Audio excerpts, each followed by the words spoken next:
Hello, and welcome to episode 221 of Rivers Arcade Review. My name is Zed. My channel is dedicated to the coin-operated video games of yesteryear. Today I'm doing a viewer request. Today's game was requested by the viewer Wasabialt, and the game they requested was Maze Invaders. Maze Invaders was never officially released, but it was scheduled to be released in 1981. My first time playing this game was on MAME.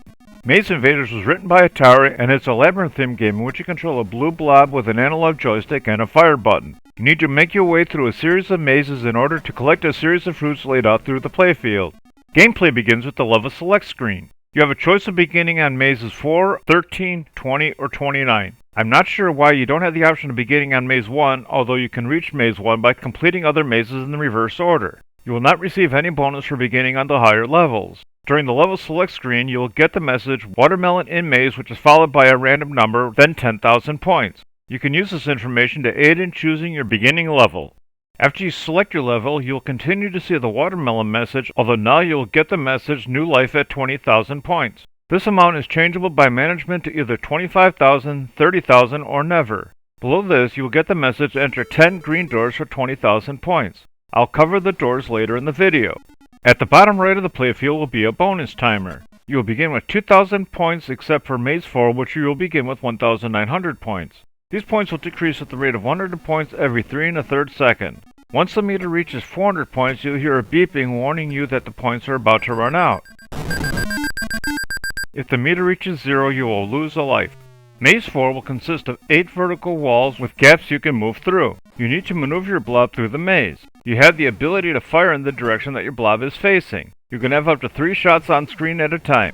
There will be 2 enemy globes that appear at the top of the playfield. Once they appear, they will fall downward. Once a globe reaches the bottom of the playfield, it will disappear and a new one will appear at the top. These globes are invulnerable, although they can be pushed back with your shots. There will be 2 globes in all, and it takes about 4.5 seconds to drop from the top to the bottom. Down the center of the playfield will be a gray line. You can move your blob across this line, although it will slow you down slightly. This line will give you an advantage because enemies will not be able to cross it.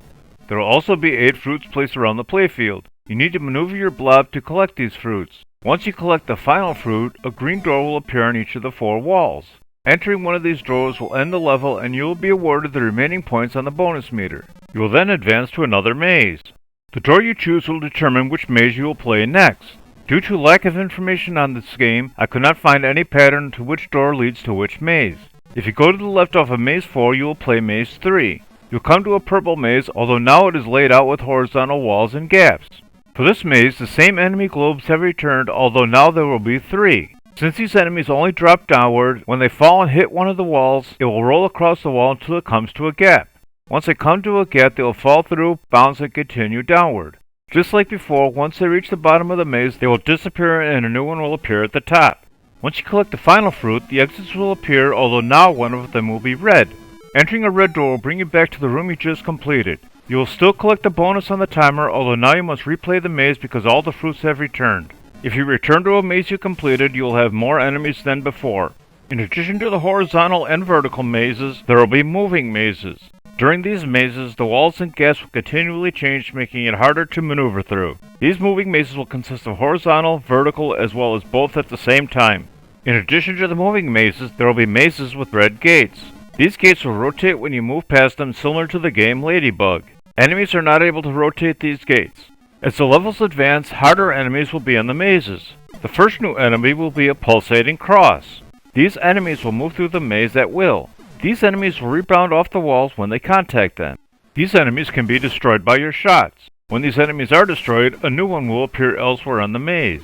On later levels, these enemies will shoot at you. You need to avoid these shots because they cannot be destroyed and contacting one will cost you a life. The next new enemy will be a pulsating X. These enemies will crawl along the walls.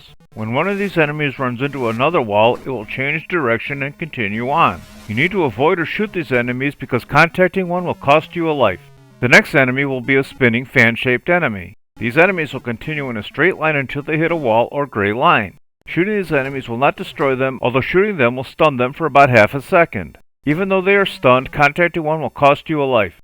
The next enemy is a colorful rectangular enemy. These enemies will also pulse and form a different X. This enemy will move along the wall similar to the pulsating X. You need to avoid or shoot these enemies because contacting one will cost you a life. As the levels continue, there will be more fruits that need to be collected.